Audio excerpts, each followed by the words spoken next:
4 വർഷം, ഇപ്പോൾ 1.5 വർഷമേ ആയുള്ളൂ. ഇനിയും 4 വർഷം എന്ന് പറഞ്ഞു കഴിഞ്ഞാൽ 5.5 വർഷം നിങ്ങൾക്ക് കാത്തിരിക്കാം. അപ്പോൾ നിങ്ങൾക്ക് മനസ്സിലാവും ഇത് നിങ്ങൾക്ക് പണവും കിട്ടില്ല, നിങ്ങളുടെ 4.5 വർഷവും നഷ്ടപ്പെട്ടു എന്നുള്ള കാര്യങ്ങൾ, 5.5 വർഷവും നഷ്ടപ്പെട്ടു എന്ന് നിങ്ങൾക്ക് മനസ്സിലാവും.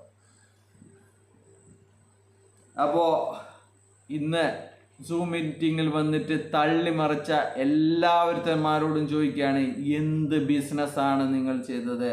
എന്ത് അനുമതിയാണ് നിങ്ങൾക്കുള്ളത്? മണി ചേഞ്ച് ചെയ്യാൻ എന്ത് അനുമതിയാണ് ഉള്ളത്? ഏതെങ്കിലും ഒരു കോടതി നിങ്ങളോട് മണി ചേഞ്ച് ചെയ്യാൻ അനുവാദം കൊടുക്കും? ഇനി 16 ലക്ഷമല്ല 16 കോടി ജനങ്ങൾ അണിനിരന്നാലും ഇവിടെ മണി ചേഞ്ച് സാധ്യമല്ല മക്കളെ. നിങ്ങളെ ആരെങ്കിലും പറഞ്ഞ് പറ്റിക്കുന്നുണ്ടെങ്കിൽ അത് മനസ്സിലാക്കുക എന്നുള്ളതാണ്. 16 ലക്ഷം എന്നൊക്കെ പറഞ്ഞിട്ട് ഇന്ന് 600 ആളും 700 ആളുമാണ്. 700 ആളുണ്ടായ സമയത്ത് ബാരിക്കേൻ്റെ മുഖം കണ്ടപ്പോൾ എല്ലാവരും 100 ആള് ഒറ്റയടിക്ക് അങ്ങ് എക്സിറ്റായി.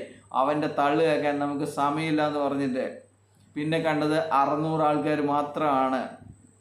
എന്നിട്ട് പല പല കമ്പനികൾ, ഓക്സിജനോ, സ്വിഫ്റ്റ് ഡിഫി, അങ്ങനെ ജിനിലിൻ്റെ കൂടെയും മറ്റ് കമ്പനികളിലൊക്കെ കണ്ടിരുന്ന ഒരുപാട് ആൾക്കാരെ തിരികെ കയറ്റി അവർ പറയുന്ന നുണകൾ വിശ്വസിക്കുകയാണ്. ഒരു 600 ആള് 10:30 വരെ. കഷ്ടമെന്നല്ലാതെ എന്താണ് പറയേണ്ടത്?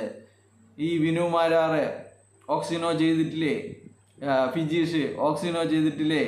പോലീസ് വന്ന് അവിടെ നിന്ന് ഇവരെയൊക്കെ നമ്മുടെ